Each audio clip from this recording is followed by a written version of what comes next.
Through this journey, Riggs's room has been such a special moment for us.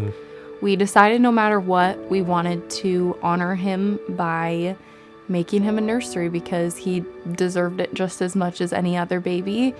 And even to this day, just walking by it or being in this room, just there's a large sense of like his presence sitting in here. I can feel his love, and it would be so special to have him in here with us. But to honor him in that way and to always have his room here is amazing. Yeah. And it's our dog's favorite spot. We find him. His name is Grunt. He's a 120-pound French Mastiff. And this rug in this room is his favorite spot to lay.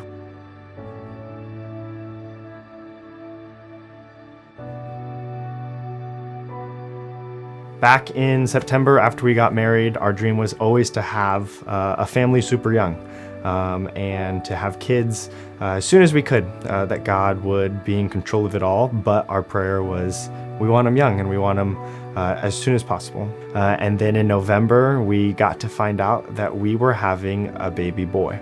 And we found a name that we loved, Riggins Ross Watson. And we were so excited to have a baby boy. Oh my God. Are you guys serious? Holy cow. Really? Congratulations. That's amazing.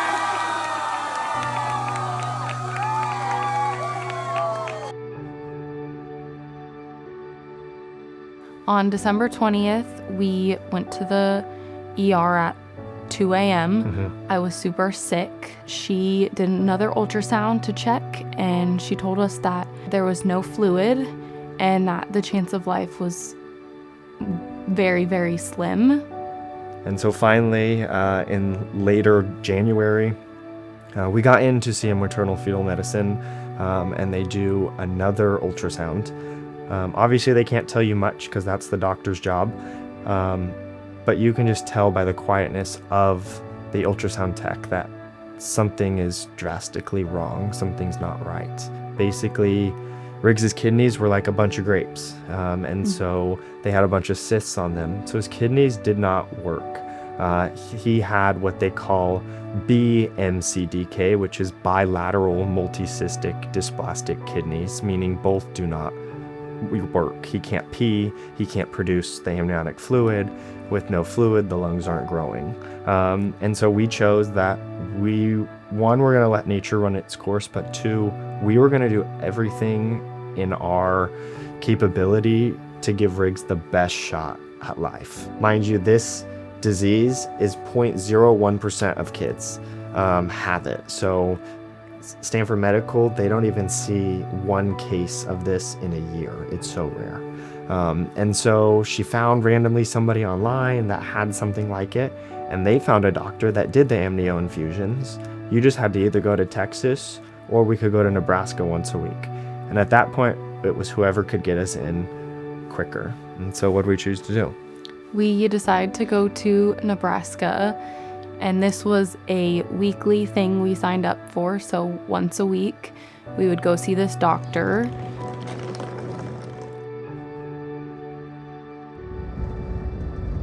After a couple amnio infusions, he noticed that his heart rate was dropping really, really low. And so he rushed us to the emergency room at the hospital that we were at.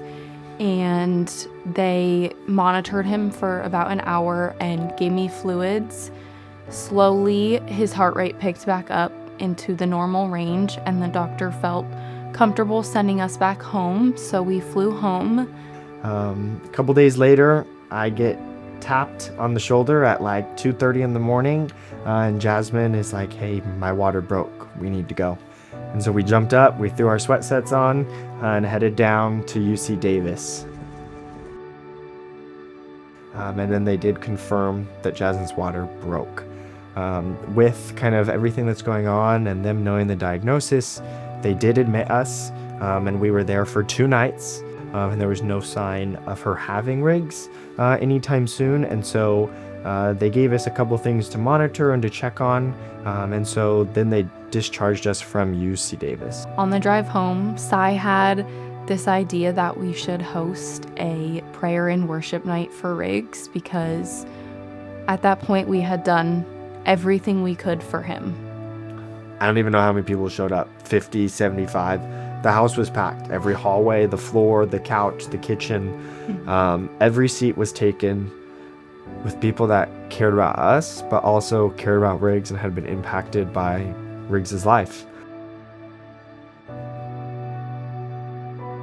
The one thing I do remember is somebody came up to me and said, "This is what church is supposed to be like." Mm-hmm. A room filled with people worshiping and praying. And it was on our son's behalf. That God would move, that God would be with us, that God would be near, but that nobody would be angry with God, that God would one day redeem if Riggs did go to heaven to be with him. And it was one of the coolest and most moving nights that I've ever been a part of.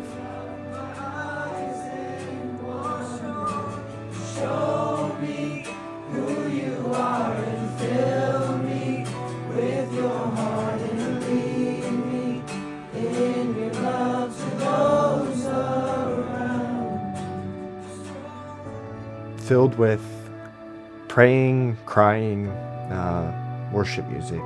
Worship music was Riggs's favorite. Worship music got us through a lot. And so that's kind of all we listened to since December. On Monday morning, March 17th, Cy was at coffee with a friend and I was at home, and Cy came home and I told him that I had felt way less movement, if not any movement from Riggs. Cy immediately rushed around, grabbed everything he could, and we went straight to the hospital. We went to UC Davis. They got an ultrasound and checked that he no longer had a heartbeat. They induced us and they said, "You need to come back tomorrow morning."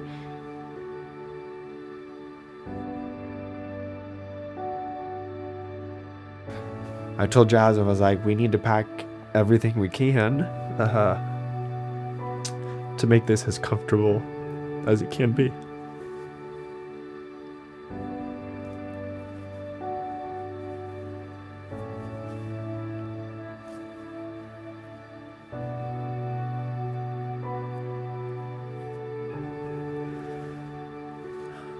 So we packed everything. His clothes, his blankets, his stuffed animals.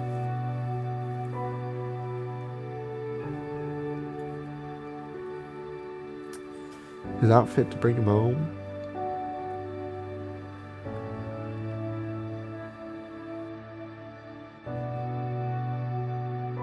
As soon as Riggs was born and he was in our arms, we called our parents. They were on high alert, so they rushed down to join us and just be with us, to meet their grandson and spend time with him. It was so special. We had all his things, and the people by our side were so important and so special. We had Riggs at 3:44 a.m. that morning, and we got to spend the most precious time with him. And we just sat and held him and loved on him. A sweet little face.